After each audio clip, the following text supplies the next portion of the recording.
Hey everybody, it's Liz from West Star Tarot.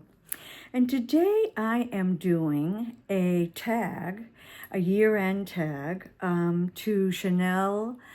And boy, I didn't even write down the name of the tag, but it will be in the description box or the title of the video.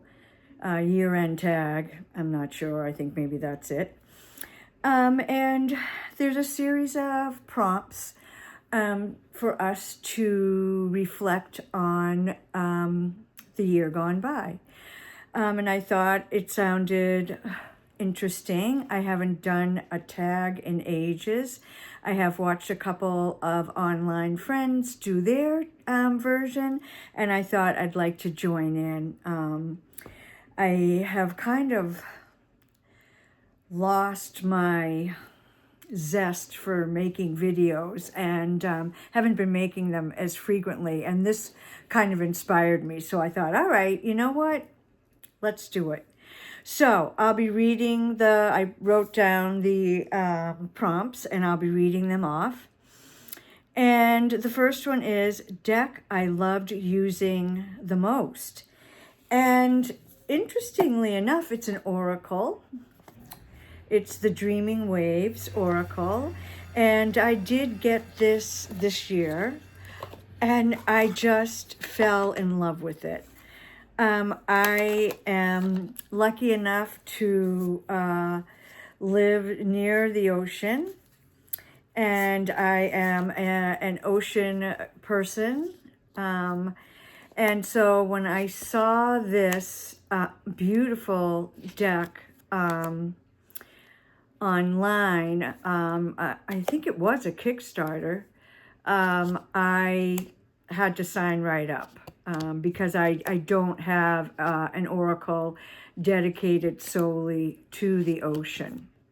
And so the thing about this is not only do I absolutely love the theme of this deck, the art of this deck, the cardstock of this deck, but the keywords, so here I just randomly stopped, the mermaid, mystery, the call of the unknown. And this is a different way. This is not a Disneyfied way of portraying mermaids. And it does absolutely reflect the phrase, the key phrase underneath it. It's just gorgeous. I love it. It's the guidebook is wonderful. It really helps expand on the. I'm not really letting you see the keywords, am I? Of the cards, and the only complaint I have about this deck is, well, there's two. One, the font is eeny weeny teeny, and two, the cards are not numbered, nor are they lifted in alphabetical order. So when you pull a card, let me just see, what did I just have? Where did that go? Moonlight. So I have to go through all these titles, and there's so little till I find the one I'm looking for. Oh, look at that. It's the fifth one on page 8. So I'm just going to turn to that. Another thing I like about it is in here it has the keywords, meaning of the cards, and then at the bottom it has this, for each card it has reflections or, journal prompts. So all in all, I really, really love this deck. Oh, I didn't show you the beautiful edging. And I got some powerful readings with this deck. Often one card, sometimes more than one, but often one card pulls. Really had powerful effects on me, and I'm just very happy to have that deck. All right. Most recent edition, and I think a lot of people are going to show this deck because a lot of us just got My Friend Fire by Mari in the Sky. This is a companion deck to the Gentle Tarot. Mari is planning on doing 5 of these decks with the elements. So the first one up is fire. Beautiful. Everything about the production is beautiful. I think because so many people backed this Kickstarter, Mari was able to upgrade lots of things. Like the box went from a tuck box to this really nice sturdy box decorated with gold foiling, beautiful artwork inside, gold foiling on the back of the cards, the edging. But again, this deck is sort of my well, when did I get it? Maybe a month ago. So year end kind of replacement for Dreaming Waves. And you know, Dreaming Waves is water, this is fire. I haven't tried using these decks together, but that idea just came to me, so I think maybe I will. You know, this deck does not disappoint. Mari did a wonderful job. The illustrations are fabulous. Much more vibrant than look at that channel. Incredible. Much more vibrant than Gentle Tarot, but I feel like, yeah, this is fire. Gentle Tarot's a little bit more earthy. And so the color choices are reflective of that. And again, just like Dreaming Waves, I have had some incredible readings with this deck, and I am very happy. You know, when you're really looking forward to something, a deck, you know, anything, an event, sometimes you get disappointed because you have such high expectations, but I was not disappointed at all with my friend Fire. I'm really loving it, and I'm going to bring it into my 2026 practice. Okay, deck that isn't my usual style, but I've been really enjoying using it, and it's the Maria Tarot by Masha Kulinovic. This was also a Kickstarter. It's a Thoth influenced, and since I am not a fan really of the, don't kill me for saying this, of the artwork, like it's not that I'm not a fan of that artwork. If it was in an art museum, I'd probably enjoy it, but I can't read with it. And Crowley, no thank you. But I feel like, you know, it's one of the big 3, and so I should be familiar with it. Should I? I don't know. I feel like I'd like to be. So when this deck came along, I thought, you know what? I'm going to back this. And again, not disappointed. I've been using it. I started using it December 1st. It's funny because when I first got this deck, I thought that the color palette was rather summery and that I would use it in the summer. But I was thinking at the end of November about it, and I thought, you know, when I think of December, I assign colors to months. And for me, December is gold, red, green, and silver. And there are a lot of vibrant reds and greens and golds in this deck. So I decided to pull it out and give it a try. And so this is December 15th and 16th? 16th. And I have used this deck probably 5 or 6 times so far this month, and I will continue to use it for the remainder of the month. It's just gorgeous. It has, the artwork is beautiful. It is reminiscent of the original Thoth, but better, in my opinion. I just love it. The guidebook is fabulous. It's quite large. And I just happened to open to the 9 of Cups. And what we have is a picture of the card, and then we have the astrology. So 9 of Cups is Jupiter in Pisces. And then Jupiter in Pisces imparts generosity, a spirit of sacrifice and forgiveness, and a compassion for all those in need. So then we go on here to talk more about the astrology, the tree of life, and then the symbolism on the card. So it's quite a comprehensive guidebook. Beautiful, sturdy box. It has some little additional this tree of life. Am I doing it right? Yep. And then on the back it has the decans, which I love having this. And yeah, it's just, I don't know, I'm quite happy with it. And it's not my usual art style, and it's not my usual system, but I'm really enjoying it and getting some great readings from it. All right. Favorite deck pairing. So I don't really do that. I don't really pair decks, and I surely don't pair like with like. Like, I would probably not ever use Mari's My Friend Fire with the Gentle Tarot.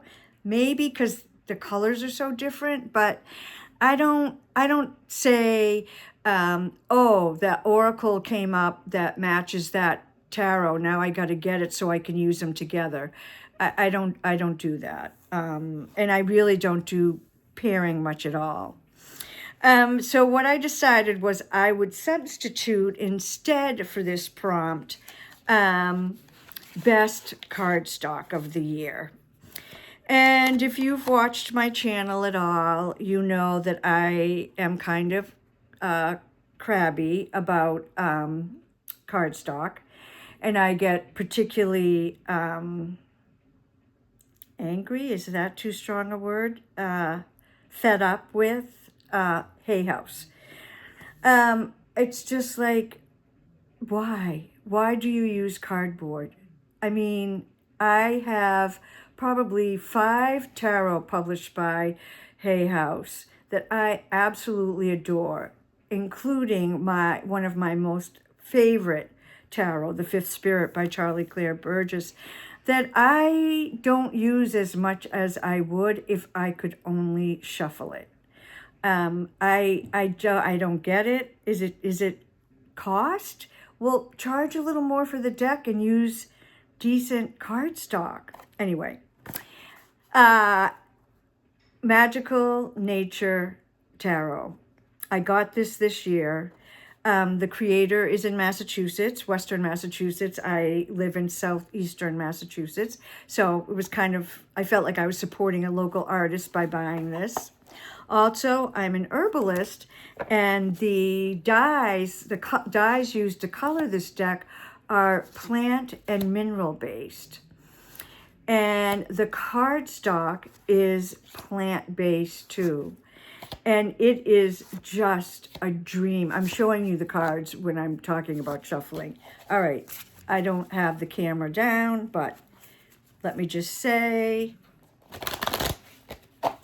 yeah, that is satisfying and just adds so much to the reading experience when you can have a nice shuffle. I do like to riffle. So anyway, that is best cardstock of the year. This is a deck that I got this year in February, so the beginning of the year. Wonderful deck. I love the cardstock, but I love the deck as well. All righty, Divination accessory. Well, I had a little bit of a hard time with this one because I kind of just wanted to show my whole altar or my whole reading table. You know, I would say honorable mention are beeswax candles, some of my deity figurines, things that found objects in nature that I have, seasonal accoutrements. But I finally realized that there were a couple of things here that I use almost with every card reading. And that is these crystals. This one which a big chunk just fell off. This one, look at it. Can you see how stunning it is? It has all these little pieces on the outside, and then it's got inside. This one is like half inside, half outside, and you can't see it in this light, but there are quite a few rainbows. And this one, so I put these two, again, you can't see the beautiful rainbows, but I put these two crystals on either, like at bookends, on either end of the cards that I'm doing in the reading. And then underneath, I put this one. This is a crystal that I've had probably 35 years. It's a Lemurian crystal. It's got the striations, and it's lovely. And so that's what I chose as my divination accessory. Deck with a theme I like. So, you know, I could have picked Dreaming Wave because I love that theme, the ocean. But I had already pulled it for another prompt. And so I decided to go with this one. This is the Herbal Astrology Oracle by Adriana Ayalis. She's an herbalist. She has an herbal business in Brooklyn, New York, and online. I have bought some herbal products from her and highly recommend. High quality, really knowledgeable, fabulous. So anyway, this is a theme that I love. As I mentioned, I am an herbalist. And the thing I really like about this one is like, so for example, ayahuasca. There are other herbal decks out there, but they don't, like, I don't know this mitragynia. I don't know that herb. So there are herbs in this deck Palo Santo, hibiscus, that I'm not familiar with. Mandrake. And like Mandrake, I am familiar with Mandrake, but you don't always see Mandrake in an herbal deck. Milk thistle, comfrey, Shazandra. I love the artwork. I really actually enjoy the muted tones, yarrow, of this. I love that there's animals, plants, and of course you can see at the top there's these astrology references because this is the Herbal Astrology Oracle. Oh, dragon's blood. So Valerian. And I will stop with my beloved motherwort. The guidebook is really good. Let's see. Oh yeah, the psilocybin. I mean, there's all kinds of different herbs that you don't always see. They're divided into herbs of the sun, herbs of the moon, herbs of Venus, herbs of Mercury, Mars, Jupiter, Saturn, Uranus, Neptune, Pluto, the asteroids, and the lunar nodes. So they're divided up into their astrological agreement. So anyway, there's two or three pages for each entry, and they put the Latin binomial name as well as the common name. There's a keyword, so like lavender is weaver, this is blue lotus, intuition, and upright and reversed, and then she talks about the flower or the plant itself, and then the guidance from the plant. So it's a very comprehensive guidebook and a beautiful deck. I often use it to pull an herb for the month or the week or something, so that I have a focus to look at and to think about. Let's see. Most beautiful deck this year. So two of them. One is new and one is old. One is a tarot, one is an oracle. One I've used a lot, one I've never used. So the first one is Tarot of the Huntress, and this is by Kara Small. I got this. I don't know that she's going to print this again. I don't know. It's not really my cup of tea. You'll see that it's in order. I thought I would just, since it's in order, I would just show the, it's, you know, it's from existing artwork, and Kara took the pieces of art that she thought were reflective of the tarot card. And it's beautiful, but it's just not, I don't know, it's just not my cup of tea. Oh, I love that. Look at that. Oh, what a beautiful strength. It's just not, it just doesn't speak to me as a deck to read with. You know, I'm going to hold on to it for a while and see if I do end up using it. But so far I haven't, and I've had it since I think the summer. So I don't know. But it certainly is beautiful. You cannot deny that. So that is Most Beautiful Tarot. And then for the Oracle, I chose an older deck, a deck I've had for a while, the Lantern Oracle. This is by Angelina Mirabito, and the artist is Yuli Alejo. Great, and I'm not going to say great guidebook, because there is a little bit of schmaltiness to some of this guidebook, but it's okay. The premise of this deck is to take the Maiden Mother Crone and add in another age group called Guardian.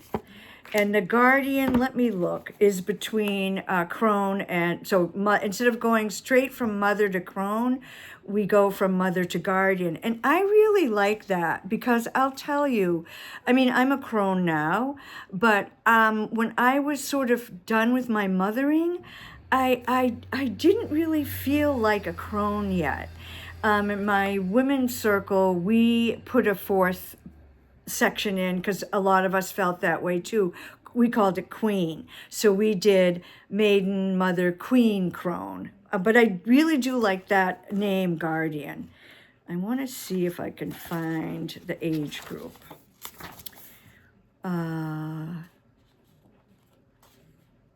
Oh, here we go. Guardian is midlife up to 56, which is supposedly when Crone starts.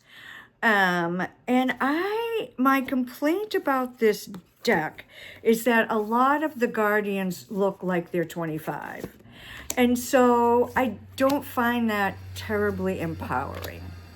That's my criticism. But I enjoy this this deck.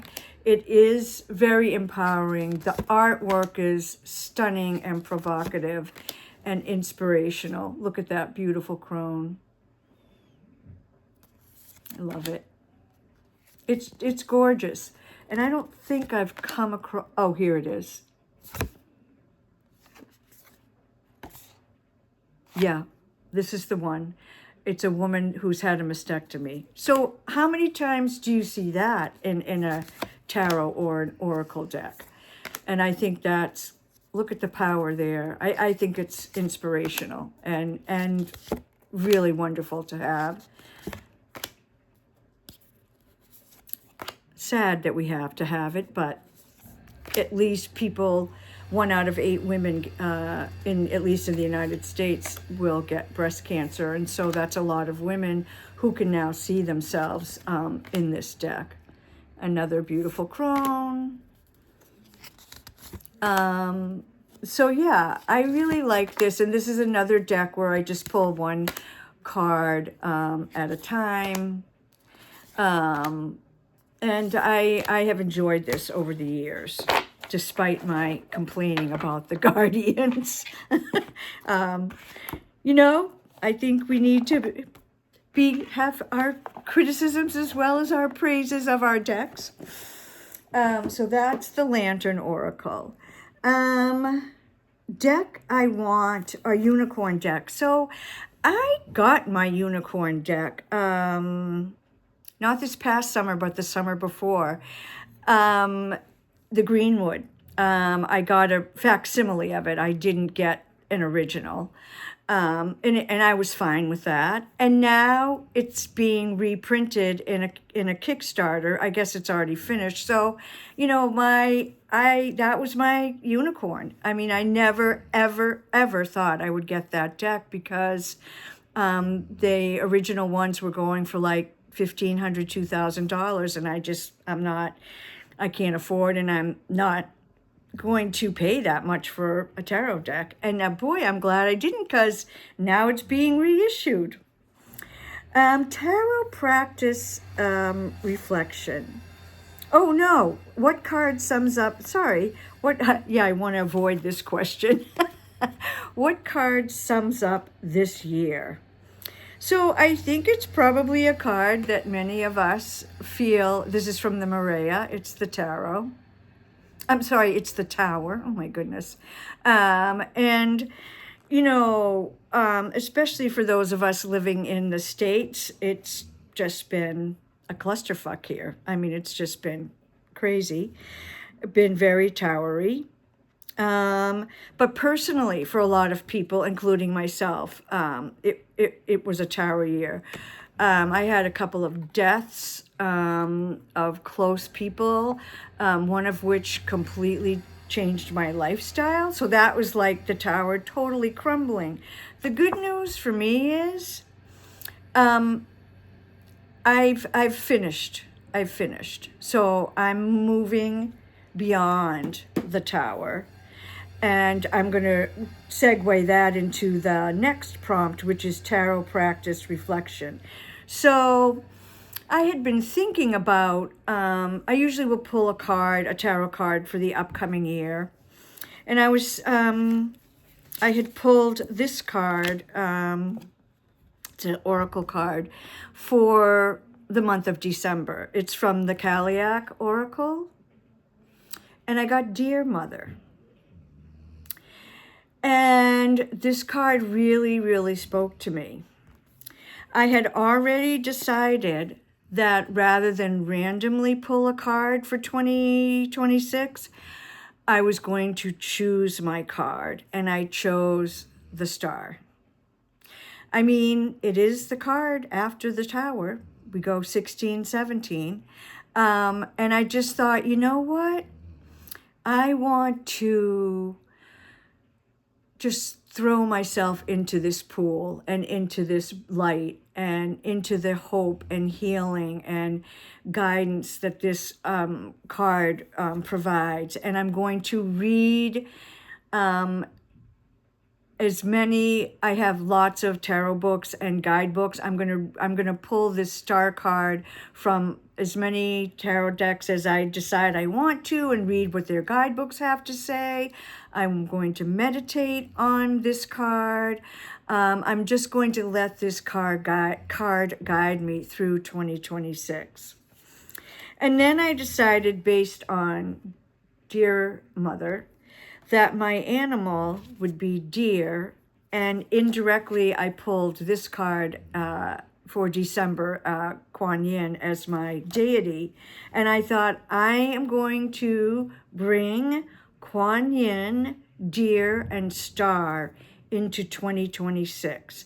And I am going to, rather than let things happen to me and let the energy come upon me, I'm going to create my own energy.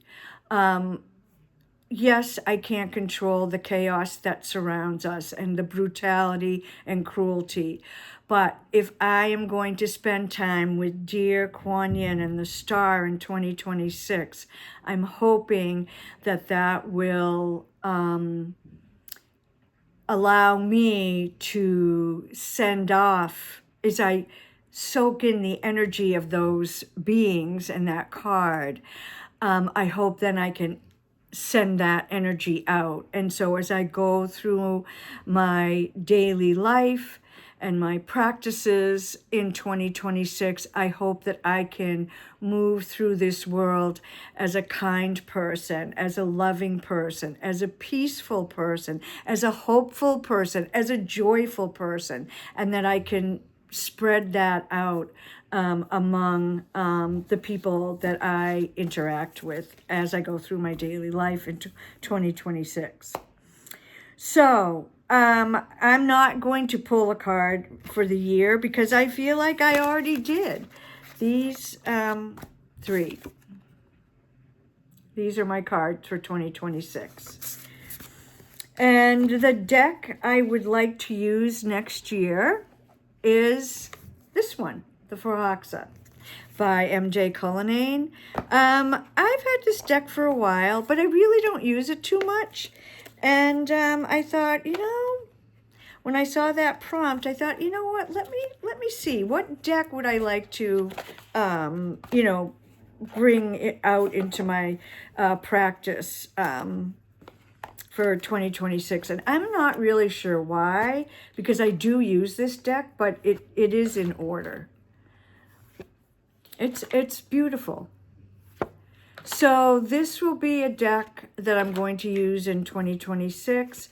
I will do a video by the end of December on decks I want to work with in 2026, because I have decks that are just kind of, they don't get much use. And so I want to make a list, pull them off the shelves, put them in my basket by my reading table, and, at least look at them once, if not more. So this is, I think, a gorgeous deck. I love MJ's work. And, yeah, so we'll do Judgment and the World. So that is my response to the tag Year-End Tarot by Chanel. And I want to thank Chanel for putting this out to the community, and thank everybody else who's done VRs. And what decks worked for you in 2025? Blessings to you all.